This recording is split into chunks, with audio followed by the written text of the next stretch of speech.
សូមជម្រាបសួរពុកម៉ែបងប្អូនគុណខ្មែរមហានគរជាទីស្រឡាញ់បងប្អូនអស់រយៈពេល5ថ្ងៃហើយដែលអាចោសៀបនៅតែបន្តឆ្លៀតពេលលើទឹកដីកម្ពុជាយើងណាបានវាយប្រហារលើវិទ្យាកម្មតបខ្មែរយើងនឹងបានសម្លាប់ជាជនខ្មែរយើងអស់10នាក់បងប្អូននឹងរបស់ចឹង70នាក់បងណាបងប្អូននេះជាសន្តិកម្មមួយយ៉ាងតក់សៅបងប្អូនណា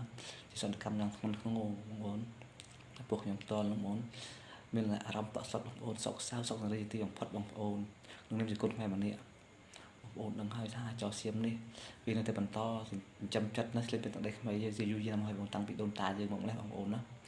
តាំងពីសតវត្សទី12 13មកម្លេះបងប្អូនណាហើយអូនដឹងហើយប្រវត្តិអាចោសសៀមគ្មានទឹកដីទេគ្មានប្រទេសទេបងប្អូនណាគ្មានទឹកដីទេសូម្បីតែ1មីលីម៉ែត្របងប្អូន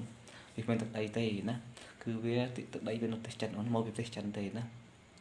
វារត់គិតខ្លួនមកប្រទេសចិនណាមកតាមទឹកដីខ្មែរយើងមកតាមទឹកដីមហានគរខ្មែរយើងបងប្អូនតំបន់មុនគេគឺតំបន់សុខតៃតំបន់អយុធ្យាបងប្អូនណា